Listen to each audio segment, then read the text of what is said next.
인생을 살다 보면 삶의 기복이 있습니다.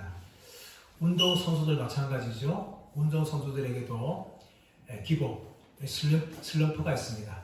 이 슬럼프를 맞게 되어지면 운동선수들의 실력이 급격하게 줄어듭니다.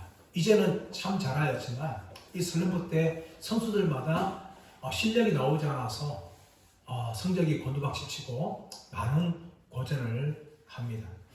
영적인 믿음의 세계에도 슬럼프가 있습니다. 목사님 저에게도 영적 슬럼프가 찾아옵니다. 어떻게 할 수 있는가 하면 어느덧 눈물이 사라진다는 것입니다. 믿음의 성도도 마찬가지입니다. 신앙생활할 때에 우리들에게 눈물이 사라진다는 것, 슬픔이 사라진다는 것은 무엇인가 영적인 슬럼프에 빠져 있다는 증거라고 우리는 알 수가 있습니다. 이렇게 사람들은 슬픔에 흘리지만 대부분 사람들은 이 슬픔이나 애통함에 대해서 별로 환영하거나 좋아하지 않습니다. 어릴 때 유명한 코미디 프로가 있었는데 웃으면 복이 와요 라는 프로가 있었습니다. 사람들은 웃어야 복이 오고 사람들은 웃어야 건강해지고 사람들은 웃어야 행복해진다 이렇게 말을 하면서 웃음은 환영하지만 슬픔이라든지 애통이라는 것은 자신의 인생에 없으면 좋겠다 하는 생각들을 많이 하면서 살아갑니다. 그러나 여러분 이 슬픔은 너무나 필요한데 교회 다니는 성도들마저도 이 슬픔이나 애통을 사람들처럼 환영하지 않는 분위기가 많습니다. 목사님이 설교를 해도 좀 재미있게 유머스럽게 그렇게 하기를 바랍니다. 그런데 여기에 대해서 마틴 로이드 존스 목사님은 왜 교회에 진정한 애통이 사라지는가에 대해서 두 가지 답을 하였습니다. 하나는 가짜 경건주의라는 거죠. 우리의 속사람이 경건하고 거룩하고 하나님을 닮아가야 되는데 우리의 속사람 대신에 우리의 외모만 사람들 앞에 경건하게 보이려고 노력을 합니다. 그래서 일부러 얼굴을 찡그리거나 얼굴에 근심이 가득하거나 슬픈 표정을 그렇게 짓는다는 거죠. 그것은 결코 경건함이 아닙니다. 우리의 외모가 그렇게 하는 것보다 우리의 속사람이 정말 경건해지고 하나님을 닮아갈 때에 우리의 외모는 그렇게 나오게 되어 있다는 것이죠. 그런데 우리 속사람과 상관없이 우리의 겉모습만 일부러 경건한 척 하려고 하는 것은 사람들 앞에 외식하는 것과 같다는 것입니다. 또 한 가지 이유는 무엇인가 하면 이 죄에 대한 성경적인 생각을 바르게 하지 못하기 때문입니다. 사람들은 죄가 무엇인지에 대해서 정확하게 알지 못합니다. 그래서 자신의 죄에 대해서 슬퍼하거나 애통하지도 않고 또 더 나아가서 죄에 빠진 사람들을 구원하려고 노력하지도 않습니다. 이런 이유 모두가 다 죄에 대해서 잘못된 생각들을 하고 있는 거죠. 자신이 죄인지도 알지 못하고 그 죄가 얼마나 심각한 것에 대해서 사람들은 별로 생각하지 않습니다. 이런 우리들에게 예수님께서는 애통에 대해서 말씀합니다. 애통하는 자는 복이 있나니 그들이 위로를 받을 것이며 예수님께서는 우리에게 애통할 것에 대해서 말씀하는데 여러분 아랍 속담에 무엇이는가 하면 강렬한 햇빛은 사막을 만든다 라는 것이 있습니다.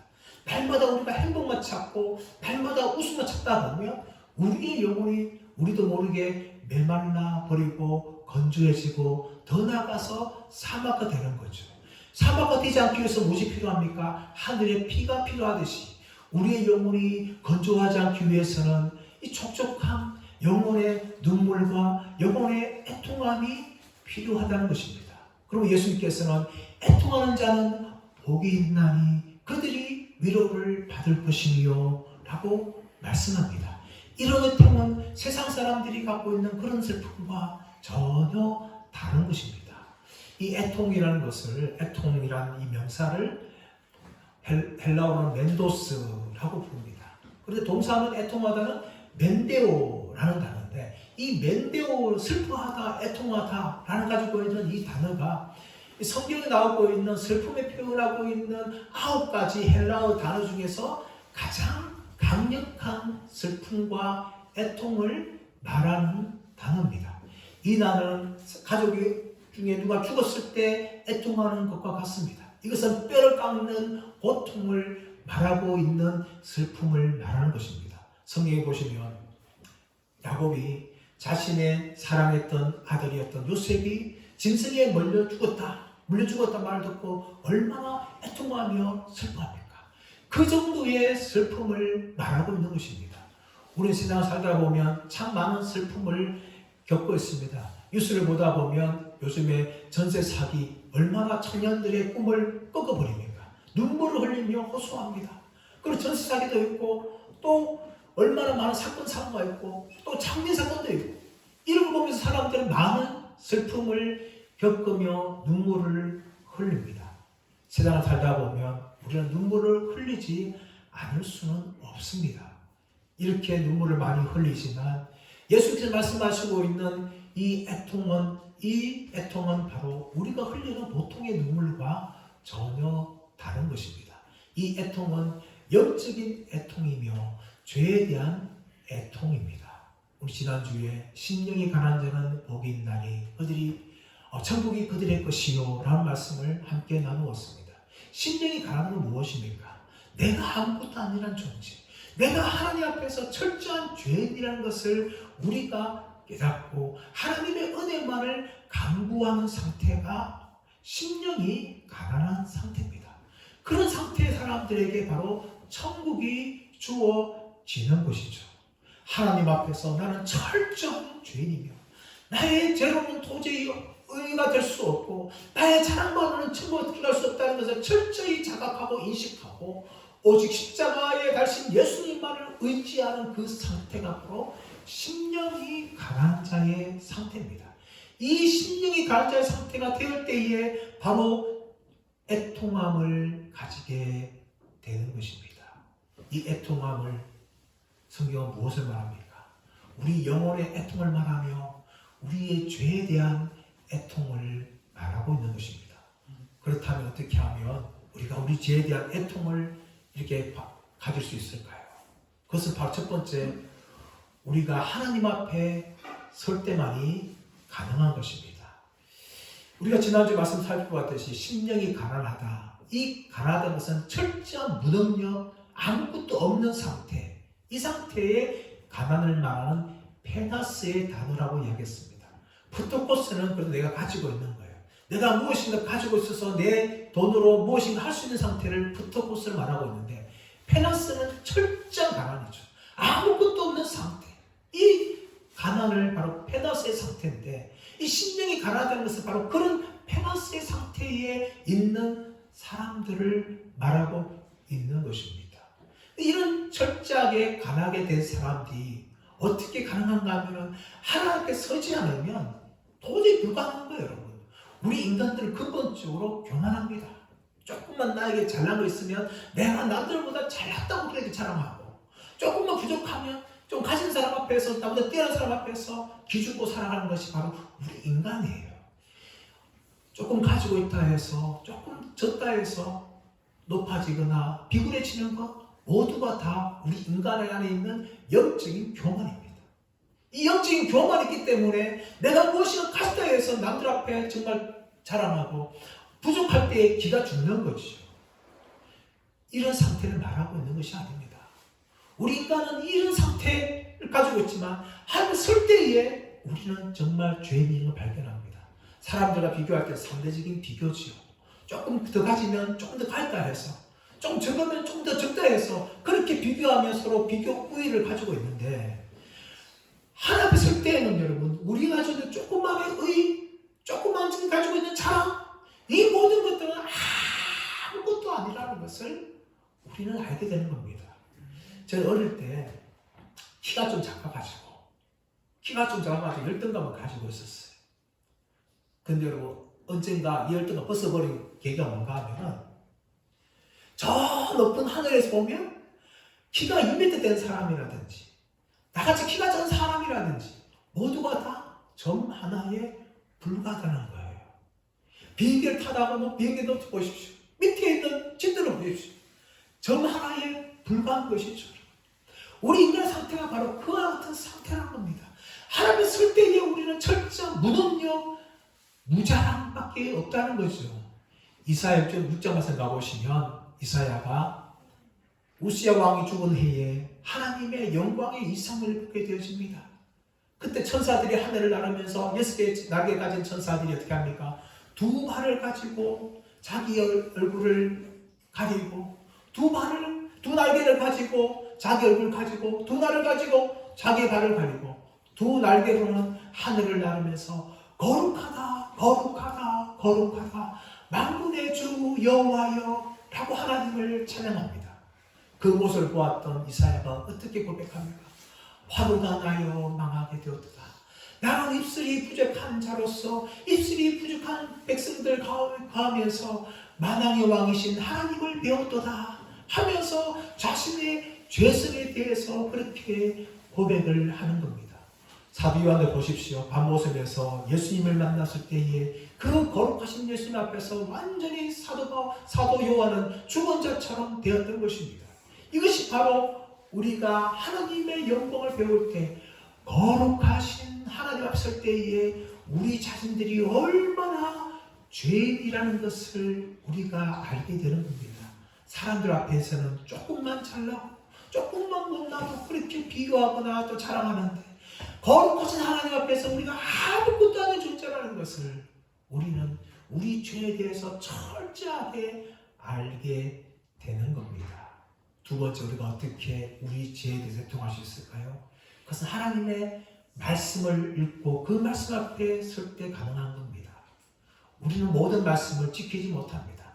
말씀을 읽을 때는 많지만 그 말씀대로 100% 살지 못해요. 예수님께서 10계명 많이 가르치셨지만 10계명, 7계명 뭐가 있는가 하면 간음하지 말라 라는 말씀이 있습니다. 여러분, 간음하지 말라 문자 듣고 우리 다 지킬 수 있어요. 그러니까 예수님께서 어떻게 이것을 해석하십니까? 여자를 볼 때마다 음욕을 품는 자마다 다 마음에 간음하였느니라.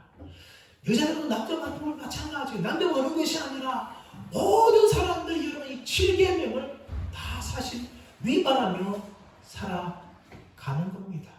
이것이 우리 인간들이에요. 여러분. 이웃에 대해서 거짓 증거하지 말라. 우리는 참 많이 안 하는 것 같아요. 그러나 그 사람이 없는 곳에서 얼마나 그 사람에 대해서 온갖 비방의 말들, 비판의 말들을 많이 합니까? 우리는 아무리 우리가 노력한다 할지라도 이 성경 말씀을 100% 지킬 사람은 아무도 없어요. 세상의 법도 마찬가지 아닙니까? 요즘 왜 법들이 이렇게 많이 만들어 나옵니까? 인간들이 죄를 그렇게 많이 짓기 때문이죠. 운전을 하다 보면 사실 운전 교통법규를 어길 때가 가끔씩은 있어요. 안 들킬 뿐이죠, 여러분. 황색이면 어떻게 해야 돼요? 서야 되잖아요. 사람들 어떻게 생각하면 황급하게 지나가라. 빨간색이면 서야 되는데 빨리 지나가라. 그런 식으로 운전을 하는 거죠. 요즘에 우회전법이 바뀌지 않았습니까? 참 지키기 어려워요. 사실 순간적으로 사람이 있을 때 건너갈 때가 있어요, 여러분. 하다 보면 우리는 모든 법들을 지키지 않으며 살아갈 때가 얼마나 많습니까? 하물며 하나님의 법을 우리가 다 어떻게 지킬까요? 하나님의 말씀을 읽긴 읽지만 이 말씀을 어떻게 우리가 지키면 다 살아갈 수 있을까요? 우리는 이 말씀을 지키지 못하는 죄인이라는 것을 우리는 인정할 수밖에 없는 것입니다.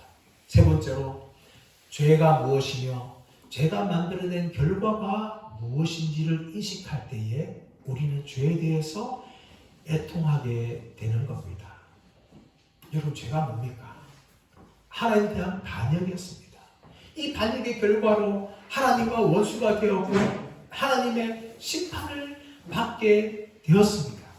그로 말미암아 예수 그리스도께서 우리의 죄를 위해서 죽으셔야 하고 예수님은 우리를 위해서 모든 고통과 고난을 다 감당하였습니다. 우리의 죄가 바로 예수님을 죽게 한 것이죠. 이것이 죄입니다, 여러분. 그러므로 우리가 죄에 대해서 애통하지 않을 수 없는 이유는 나의 죄로 말미암아 의로우신 하나님의 아들을 십자가에 못 박았다는 것입니다. 이렇게 우리는 우리 죄에 대해서 앞에 설 때에, 말씀 앞에 설 때에, 또 죄가 무엇인지, 제가 가진 결과에 대해서 알 때에 우리는 애통할 수밖에 없게 되는 겁니다. 그렇다면 우리는 무엇에 대해서 애통해야 될까요? 첫 번째, 나의 죄에 대해서 우리는 애통을 해야 합니다. 우리는 의인이 아무도 없습니다. 하나님 앞에 칭의를 입었지만 우리 모두가 다 죄인입니다. 그리고 또 죄를 짓고 살아갑니다. 사도 바울조차도 뭐라고 고백합니까? 로마서 7장 22절 24절 말씀 보시면 내 마음은 하나님의 법을 즐거워하지만 내 지체 안에 또 다른 법이 있어서 그 지체가 죄의 법으로 나를 이끌어 간다. 오호라 나는 공고한 사람이로다. 누가 이 사망의 몸에서 나를 건져낼까? 그렇게 고백했던 사람이 사도 바울이에요. 여기 사도 바울이 누굽니까? 신약성경 13권을 기록했던 위대한 사도였습니다. 어쩌면 예수님 다음으로 가장 성화된 사람이 바로 사도 바울이었을 것이에요. 그 사도 바울이 로마서 10장에서 자신 안에 있는 죄성에 대해서 그렇게 고통하며 말하고 있다는 것입니다. 영국에 유명한 설교자였던 찰스 스펄전이 있습니다. 찰스 스펄전 위대한 설교자. 그가 15세에 회심을 하였는데 예수 믿게 되었는데 그가 15세에 회심할 때 무엇을 고백했는가 하면 자기가 살아온 지나간 7년의 삶은 너무 잿덩어리 같았고 나의 인생은 두더지와 같은 존재였다. 그렇게 고백을 하였습니다. 또 미국의 대각성 운동을 일으켰던 조나단 에드워즈 목사님은 나는 지옥에 떨어질 수밖에 없는 그런 존재다 라고 자신에 대해서 평가를 하였습니다. 여러분, 우리는 어떻습니까? 우리는 이분들처럼 우리 자신들의 죄에 대해서 애통하고 있습니까? 애통하지 못하면 왜 그럴까요? 아직까지 여전히 우리는 의인이란 이 교만한 생각들이 가득 차 있는 거예요. 우리 죄가 얼마나 큰지에 대해서 우리는 알지 못하고 있는 것입니다.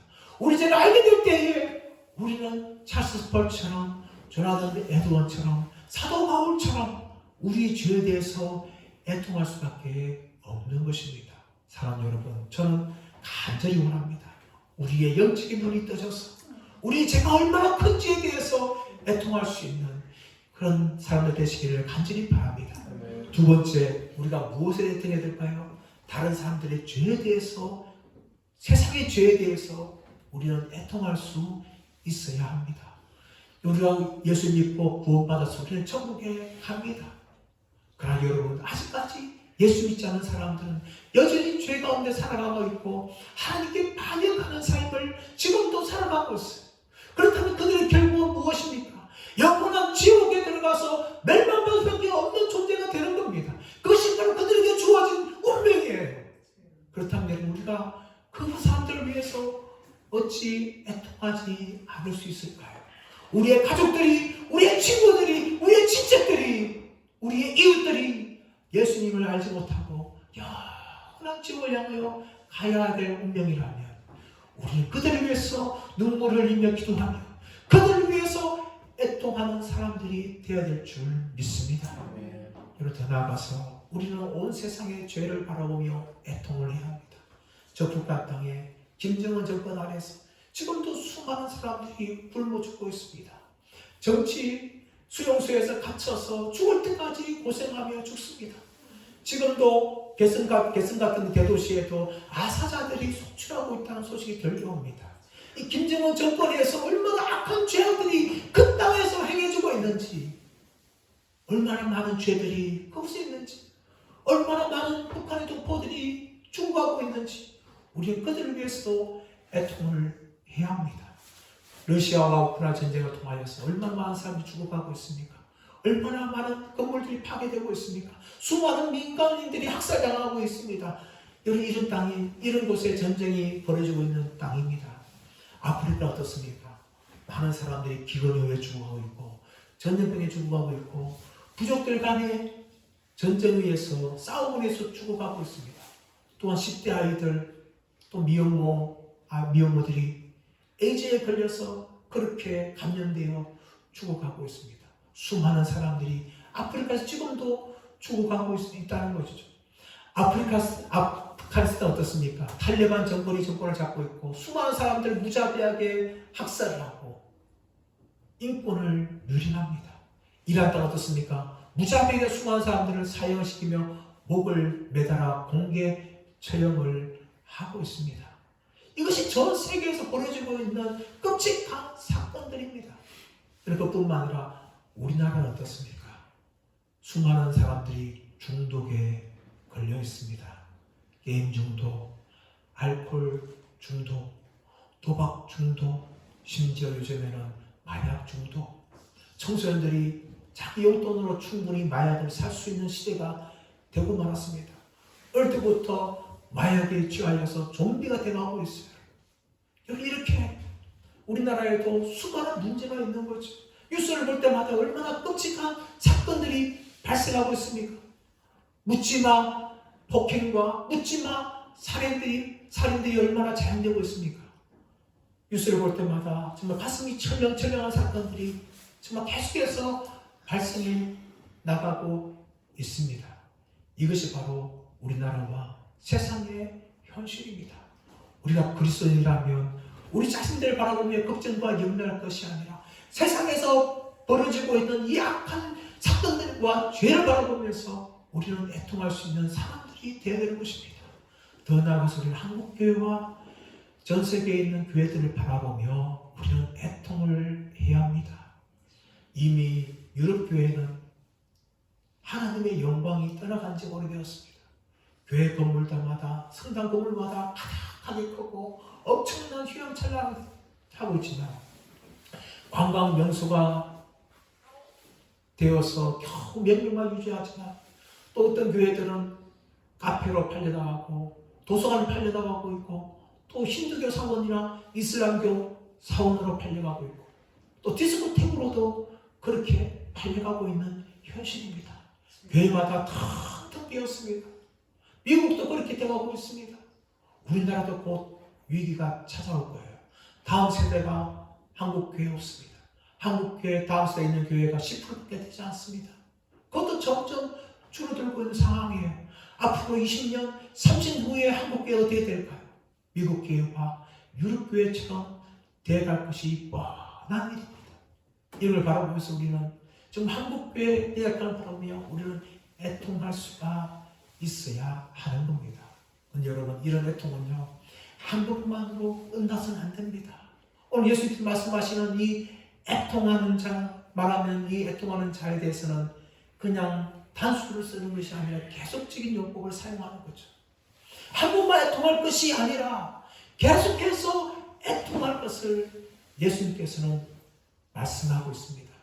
한 번만 애통하는 자는 복이 있나니 라고 말하는 것이 아니라 계속 애통하는 자는 복이 있나니 라고 이야기하는 거예요. 어떤 복이 있습니까? 오늘 사절 말씀은 위로를 받을 것이요 라고 이야기합니다. 이 위로하다는 것은 파라클레오라는 단어입니다. 옆으로 불려서 다독거려준다. 이 파라클레오. 근데 이것이 오늘 위로를 받을 것이라는 것은 수동태로 되어 있고 미래적으로 표현되어 있는 거예요. 이 땅의 삶을 살다 보면 하나님께서 우리를 지금도 위로해 주시죠. 그러나 이 하나님 위로는요, 한 번 끝나는 것이 아니라 계속해서 우리가 애통할 때마다 하나님이 위로를 해주신다는 거예요. 어떤 위로를 해주십니까? 바로 이 죄에 대해서 애통할 때마다 이 죄 용서함의 기쁨을 우리로 하여금 누리게 한다는 거죠. 심령이 강한 자가 애통하는 자가 되는 것이고, 그 애통은 바로 영혼의 애통이며 죄에 대한 애통이기 때문에 그 죄에 대해서 애통하는 사람들마다 하나님께서는 죄 용서함의 기쁨을 주시는데, 이것도 한 번만 주는 것이 아니라 계속해서 주는 거예요. 그러므로 여러분, 우리는 애통함이 우리 죄에 애통할 때마다 계속해서 위로를 공급받는 사람이 되는 겁니다. 여러분, 경건한 사람들 어떤 사람들일까요? 날마다 우리의 죄에 대해서 애통하는 사람들입니다. 여러분, 신앙이 별로 없는 사람들, 믿음이 별로 없는 사람들은 사실 회개할 줄 모릅니다. 회개를 하더라도 건성적으로 회개하죠. 또 거듭 회개한 후에 내 죄가 다 용서받았다 그렇게 생각을 합니다. 그러나 여러분, 믿음이 있거나 경건한 사람들은 그렇게 회개하지 않습니다. 자신이 지은 죄에 대해서 철저하게 애통을 하는 거죠. 나의 죄로 인하여서 정말 예수님을 십자가에 못 박았고 내가 그동안 하나님의 원수로서 살아왔구나를 철저하게 애통을 하게 됩니다. 그 애통을 할 때에 하나님이 그 마음을 위로해 주시고 새롭게 하는 거죠. 여러분, 교도소에 들어간 사람들이요, 나와서 삶이 변한 사람도 있지만 또다시 죄를 범하고 다시금 교도소에 들어가서 별을 계속해서 다는 사람들이 많습니다. 그 차이가 무엇일까요? 죄를 지어서 교도소 들어갔지만 자신의 삶을 청산한 사람은 자신의 과거의 죄에 대해서 철저하게 회개한 사람들이에요. 그런 사람들은 다시금 교도소 들어가지 않으려고 노력을 합니다. 다시금 죄 짓지 않으려고 노력을 합니다. 철저하게 죄와 싸우죠. 죄를 멀리합니다. 하지만 자신의 죄에 대해서 철저하게 회개하지 않은 사람은 교도소에 들어갔다 하더라도 또 나와서 또 죄를 짓고 또 들어가게 되어집니다. 영적으로 우리와 마찬가지입니다. 우리 그리스도인들이 왜 죄를 지으면 날마다 살아갈까요? 그 이유는 무엇인가 하면 죄에 대한 경각심이요, 내 죄가 얼마나 큰 것인지에 대해서 우리는 별로 생각하지 않기 때문입니다. 내 죄가 정말 하나님의 반역을 일으키는 죄이며 내 죄가 예수 그리스도를 십자가에 못 박을 만큼 악한 죄라는 것을 철저히 인정한 사람들은 자신의 죄에 대해서 애통을 합니다. 깊이 애통을 하죠. 그리고 철저하게 회개합니다. 정말 그리고 그 죄와 싸우고 그 죄를 멀리하려고 몸부림치며 살아갑니다. 하나님의 위로는 바로 그런 사람들이 많은 거예요. 대충 회개하거나 건성으로 회개하는 사람들에게 하나님의 위로가 임하는 것이 아니라 우리의 죄가 예수님을 십자가에 못 박을 만큼 악한 죄라는 사실에 대해서 철저하게 자각하고 인정하고 믿는 사람들, 회개하는 사람들에 대해서 하나님은 죄 용서의 기쁨을 주시고 우리의 상한 심령을 위로해 주셔서 철저하게 회복하여 주시고 깨끗게 해 주시는 것입니다. 이제 말씀에 결론을 냈습니다. 사랑 여러분, 우리는 애통하며 살아가야 합니다. 우리는 우리의 죄에 대해서 애통해야 되며 더 나아가서 사람들의 죄에 대해서도 애통할 수 있는 사람들이 되어야 합니다. 특히 여러분, 우리는 한국교회 부흥을 위해서 애통하며 기도하는 사람이 되어야 될 줄 믿습니다. 우리나라 교회 역사에 큰 부흥이 두 번 있었습니다. 한 번은 원산 대부흥운동이죠. 1905년도에 있었던 원산 대부흥. 그리고 또 한 번은 1907년도에 있었던 평양 대부흥 사건입니다. 이 원산 대부흥이 있었기 때문에 평양 대부흥이 있었는데 이 원산 대부흥이 있었던 계기가 있었습니다. 그 시작은 무엇인가 하면 중국 의화단의 난에 피해고 원산으로 왔던 화이트와 맥컬리라는 여성교사들의 기도가 시작되었습니다. 그들 한국 땅에 와서 한국교회 부흥을 위해서 눈물로 기도하였어요. 그러다가 기도회를 가집니다. 성사들 모여서 기도를 가지는데 어느 날 로버트 하디라는 성사님을 부릅니다. 그 강사를 부르시면서 어떻게 하면 효과적으로 기도하실까? 효과적인 기도에 대해서 강의를 하면서 로버트 하디를 강사로 초청합니다. 로버트 하디 선교사는 토론토 의대를 나온 수재였어요. 그리고 원산 땅에 와서 또 선교사들을 했는데 아무리 선교를 해도 열매가 맺지 못하였습니다. 그래서 어떻게 생각했는가 하면 이 조선 사람들이 교만했어. 내가 선교에 열매가 없는 것이다. 그렇게 그동안 생각을 하였어요. 로버트 하디 목사 선교사님이 강의를 준비하면서 기도하는 중에 하나님의 음성이 들려왔어요. 그리고 로버트 하디 선교사의 교만을 하나님께서 깨닫게 하셨습니다. 로버트 하디 선교사님은 자기는 똑똑하고 유능한 사람인데 저 조선 사람들이 교만해서 복음만 받아들인다 생각했고 또 자기는 백인이고 또 수재인데 이 사람은 미개한 사람들이며 황인종이다 하면서 인종에 대한 편견을 가지고 있었어요. 기도하는 중에 성령님이 그것을 깨닫게 하신 거예요. 로버트 하디 목사님, 선교사님이 교만을 깨닫게 하시고 로버트 하디 선교사님의 이 인종 편견에 대한 죄를 깨닫게 하셨어요. 그리고 기도하면서 철저히 얘기합니다. 그리고 성도사들에게 강의를 하면서 그런 강의 도중에 내가 죄인입니다. 내가 성도사였지만 교만했습니다. 내가 저 사람들을 멸시하였습니다. 하면서 자신의 죄를 고백합니다. 그새 고생하였던 많은 성도사람들이 나도 바로 그런 죄를 범하였습니다. 나도 그런 죄를 범하였습니다. 모두가 다 통의하면서 그렇게 회개 기도를 하였습니다. 그리고 그 다음 주일 창천 감리교회 강사로 초빙받아서 설교하는데 그것을 모인 조선인들을 향하여서 내가 바로 죄인이었습니다. 내가 교만한 사람이었고 내가 죄를 지었습니다. 하면서 자신의 죄를 예배 공중에 설교 중에 그렇게 고백을 하며 회개를 하였습니다. 그 회개의 물결이 퍼져서 원산 땅에 대풍을 일으켰고 그것이 2년 후에 평양 땅으로 와서 평양 대풍을 일으켰고 그 평양의 부흥의 바람이 전국으로 퍼져서 삼천리 반도 교회에 부흥이 일어나는 그 역사를 이루었던 것입니다. 그 시작이 무엇이었습니까? 한 사람 선교사님의 죄에 대한 애통이었고 더 앞에서 화이트 선교사, 맥클리 선교사들의 부흥을 향한 눈물의 기도였습니다. 그것이 바로 원산 대부흥과 평양 대부흥을 일으켰던 것입니다. 사랑 여러분, 오늘날 왜 우리 영혼에 변화가 없을까요? 왜 우리의 가족에 변화가 없을까요? 왜 나라에 변화가 없을까요? 왜 한국교회에 변화가 없을까요?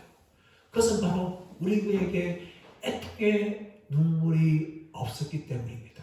나의 죄에 대해서, 사람들의 죄에 대해서, 세상의 죄에 대해서, 교회의 죄에 대해서, 또 부흥에 대해서 우리 자신들이 애통할 때에 하나님께서는 우리 자신을 통해서 일하실 것이고 그 눈물을 통하여서 한국교회가 다시 또 부흥되어지는 그 놀라운 일을 하나님께서 행하실 것입니다.